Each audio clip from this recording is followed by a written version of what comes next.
Therefore, Singapore and Nairobi are almost congruent in size. The size of Kenya is 580,000 square kilometers. It means that Kenya is 800 times bigger than Singapore. Then the population of Kenya is 58 million in number, while the population of Singapore is 6.1 million in number. The GDP right now of Singapore is close to around 4.6% today. And the GDP of Kenya is approximately around between that 4 and 5%. Therefore, it means that how else will the 58 million Kenyans fit in Singapore, which is a smaller country in terms of size? Jeff, there is no need of the state, of the government, of the president talking about Singapore if we have a blueprint in Kenya. For 40 years when KANU was ruling this nation, by 2002, we had an economic growth rate.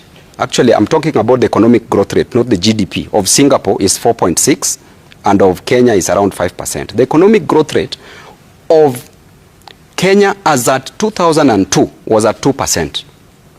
Then when Kibaki took over, the economic growth rate shot to 7%. 7.1, I remember. Yes. 7%. Yes.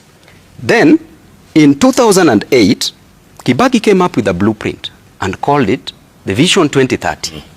We don't need to go to Singapore. I want us to focus here.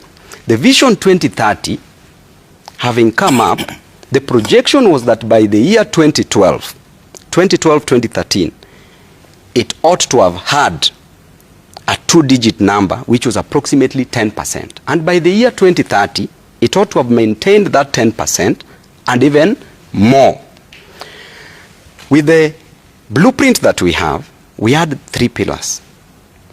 The economic pillar, that was comprising of tourism, that we were to market our nation, and we were to come up with proper infrastructure and proper hotel industry to attract tourism in our nation. Yep. We were to talk about manufacturing, that we invest more in manufacturing, in construction industry, in the service industry, which we have the banking and the insurance industry.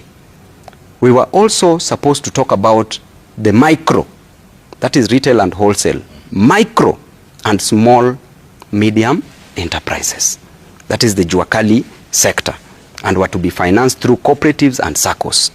Very simple, Jeff. Then we had the economic sector, then we had the social sector. The social pillar was supposed to take care of education, providing quality and affordable education, if possible free, because there was free primary education. Then in addition to that, healthcare, primary healthcare, affordable and of great quality. We're talking about proper environment, sanitation, clean and sufficient supply of water. Simple things, Jeff. Then the last one is the political pillar, where we were talking about the justice system, reforms in the justice system. We were to talk about the reforms in the electoral process to give us proper leadership, not what we have now.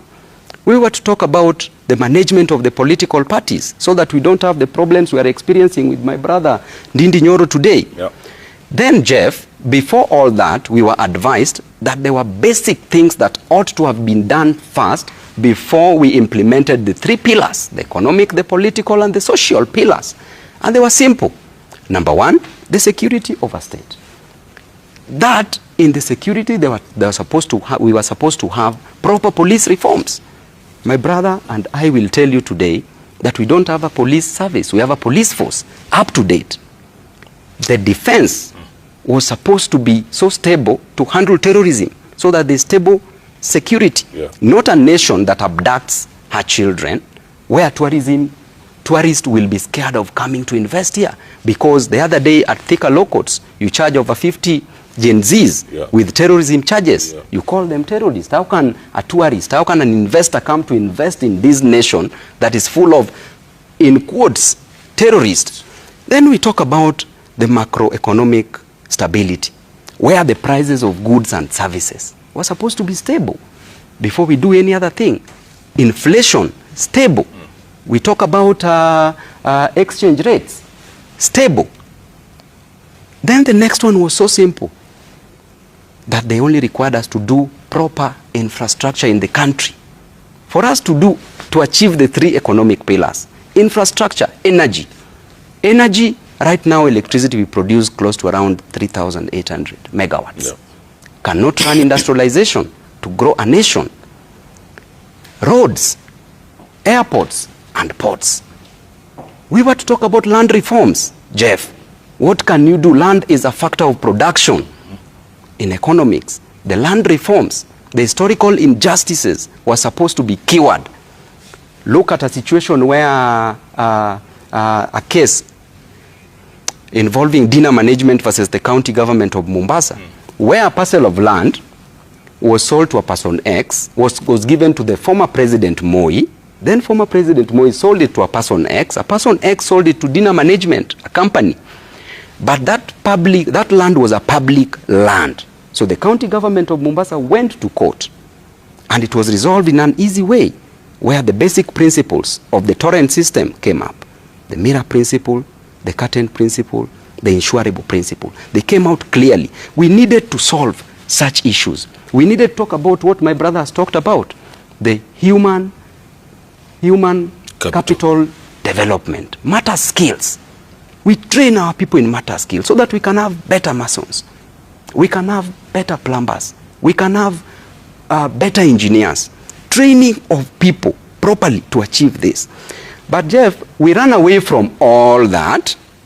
Then we come and tell you that, you know, it was bottom up. We ran away from the blueprint. We said bottom up.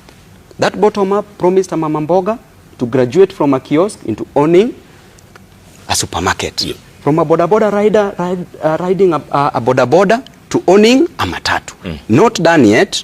Still in abeyance, suspended. Right now, we are talking about going to Singapore. We cannot go to Singapore, Jeff, if we can't provide the basics to a common human being in Kenya. Basic needs. We cannot go to Singapore when a common man is hungry. Jeff, a man, a woman toils, moils, wakes up very early in the morning. A dad going to Juakali. Our brothers riding a bicycle.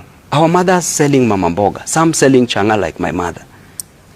Jeff, if you see women in a construction site carrying stones and shovel, working tirelessly, so that they can just get their next meal, so that they can just get their rent for the next month, so that they can get school fee for their children, so that they can get affordable education for their children. Jeff, what has happened with us? Where is the morality in us as leaders that we want to see Kenyans suffer and we still want to go to Singapore? Will you be going to Singapore with hungry people?